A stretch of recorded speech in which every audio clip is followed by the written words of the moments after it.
এই এত বড় বাড়িতে আমি ঠিক নিজের জন্য একটা কোণা খুঁজে নেব। আর আপনি যে আমার থাকার জন্য এতটা ভেবেছেন সেটাই আমার কাছে অনেক। এ কেমন আশ্চর্য মেয়ে, এত অপমানের পরেও ওর নিজের ওপর এত ভরসা। মনে হচ্ছে যেন আত্মসম্মান এতটুকু টলেনি। একটার পর একটা লেকচার, মুখে আপনার যতই বড় বড় বুলি ফুটুক, আমিও দেখব খুড়ি ভট্টাচার্য এই বাড়ির একটা কোণেও আপনি কতদিন টিকতে পারেন। এই দুনিয়ার সবকিছু পসিবল ডিয়ার। ভাগ্য মাঝে মাঝে এমন খেলা খেলে না যে রাজাকে পথের ভিখারি করে দেয় আর ভিখারিকে রাজা। আরে তুই আজকে নিউজ পেপারটা ফলো করিসনি?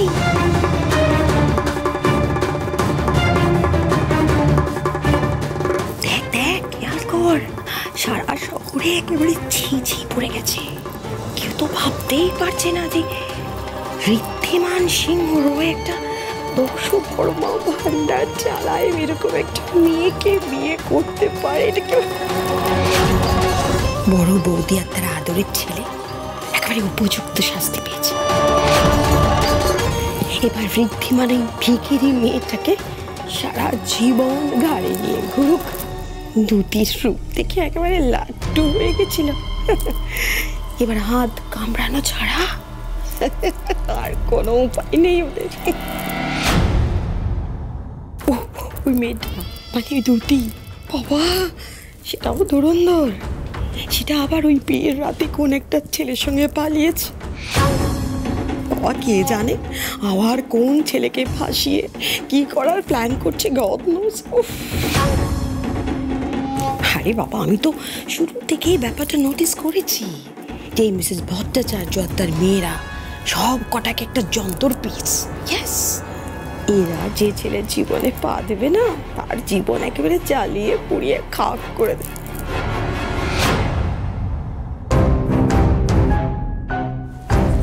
শোনো মেয়ে, তুমি ভেবো না যে তোমার মিষ্টি কথায় এই বাড়ির সকলের মন গলিয়ে দেবে, আমার তো নয়।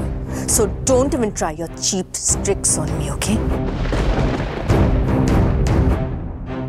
হাঁ করে দাঁড়িয়ে আছো কেন? যাও। সে কি নতুন বৌমা এখনই কোথায় যাবে? এখনো কত আচার অনুষ্ঠান বাকি আছে বৌদি, সেসব কিছু হবে না? হবে বই কি, নিশ্চয়ই হবে। একে তো বরণ হয়নি, স্ত্রী আচারগুলো তো করতেই হবে। হ্যাঁ তাই তো, আচার নিয়মের সঙ্গে সংসারের মঙ্গল অমঙ্গল জড়িয়ে আছে, আমাদের ঋদ্ধির ভালো মন্দ জড়িয়ে আছে। আর মঞ্জিরা হরি যখন সব শর্ত মেনে নিয়েছে, বাপের বাড়ি ছেড়ে শ্বশুর বাড়িতেই সব বলে ধরে নিয়েছে, তখন তুমি এত দুচ্ছাই করছো কেন? না না, এবার সব নিয়ম মেনে স্ত্রী আচারের বন্দোবস্ত করো। কিসের স্ত্রী আচার পিসি ঠাম্মি? যে মেয়েকে আমি স্ত্রী বলে মানি না তার জন্য কি আচার বিচার? আর অমঙ্গলের কথা বলছো, এই মেয়েটাকে বিয়ে করে আমার অমঙ্গল হয়নি?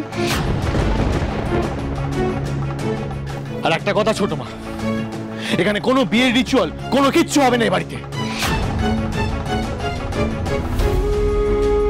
এই বাড়িতে কোনো স্ত্রী আচার কোনো বিয়ের রিচুয়াল কিচ্ছু হবে না। রীতি বাবা, বাবা তুই মাথা গরম করিস না, একটু শান্ত হ। তুই যখন চাস না তখন কোনো রিচুয়াল কিচ্ছু পালন হবে না। বলছি আপনারা বরণ ডালার বাকি যা জিনিসপত্র রয়েছে ওগুলো নিয়ে যান প্লিজ, প্রয়োজন হবে না।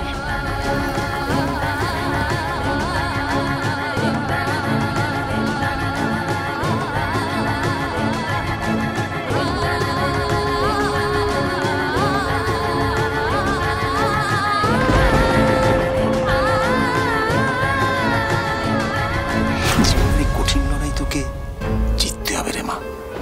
আমাকে কথা দে তুই হারবি না।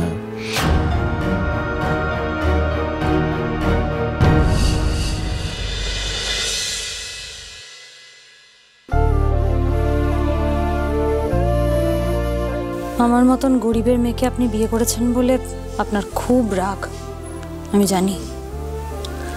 কিন্তু কি করবেন বলুন, এটা তো আমাদের ভাগ্যের পরিহাস। আমরা তো ঠিক করেছিলাম একে অপরের মুখ কোনোদিনও দেখব না, কিন্তু ঈশ্বর বোধহয় সেটা চাননি, তাই পরস্পরের থেকে আলাদা থাকা, দূরে থাকার সমস্ত রাস্তা উনি বন্ধ করে দিয়েছেন।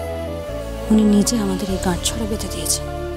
মিস্টার ঋদ্ধিমান সিংহ রায়, আপনি চান বা না চান, এই সামান্য দশকর্মা ভাণ্ডারের খড়ি ভট্টাচার্য কিন্তু আজ থেকে আপনার স্ত্রী, আর এটাই চরম সত্য।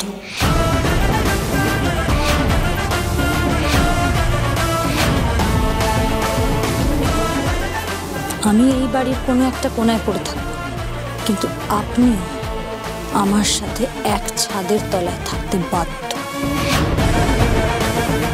এত সহজে আপনিও সবকিছু অস্বীকার করতে পারবেন না। আমি আপনাকে বলেছিলাম করি, খেলা শেষ হয়নি, বরং এখন শুরু হয়েছে। আর এই বাড়িতে আপনার পা দেওয়ার পর থেকে এই খেলার কন্ট্রোল আমার হাতে এসে গেছে। আপনি যখনই মায়ের শর্ত মেনে এই বাড়িতে এসেছেন, তারপর থেকে কিন্তু আপনি এই ঋদ্ধিমান সিংহ রায়ের হাতে বন্দী। এরপর থেকে আপনার জীবনে যা কিছু ঘটবে সব ডিসাইড করব আমি। আপনাকে পুতুলের মতো নাচাবো আমি। আপনি নিজের একটা ভয়ঙ্কর পরিণতির জন্য তৈরি হয়ে থাকুন।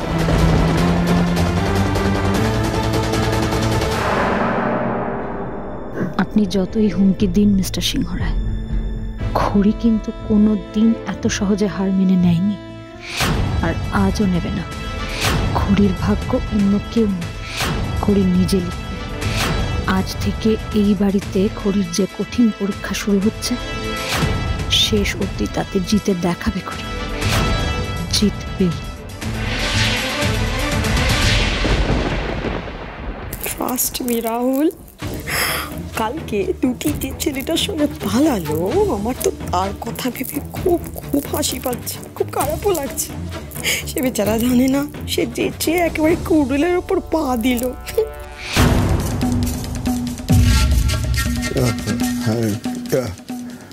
ইয়েস রাইট,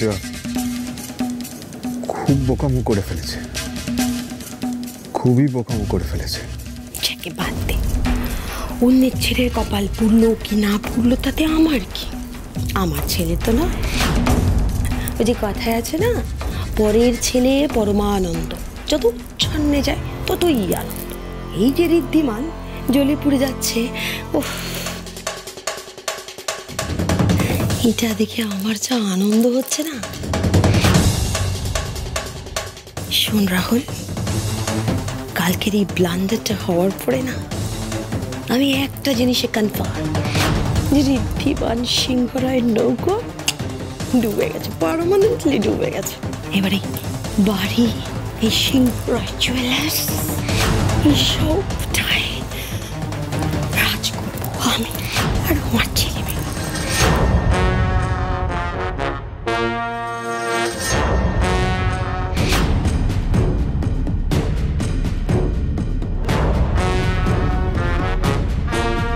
রাহুল,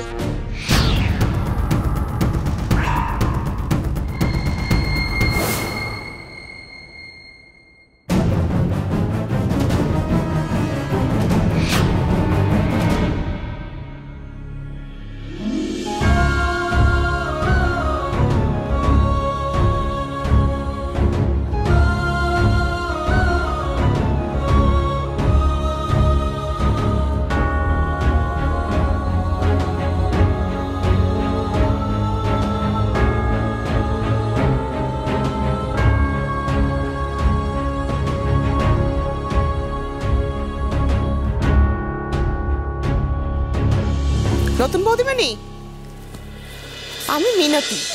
আমি খড়ি। তোমাকে না খুব মিষ্টি দেখতে। মিনতি দি, এই ওপরের ঘরগুলোতে কারা থাকে? ওপরে বড় বৌদিমণি, ছোট বৌদিমণি, ঋদ্ধি দাদা বাবু, পারমিতা দিদিমণি আর কিয়ারা দিদিমণি ঘরে ওপরে। জানো তো, ঋদ্ধি দাদা বাবুর ঘরটা সবচেয়ে বড়, সবচেয়ে সুন্দর।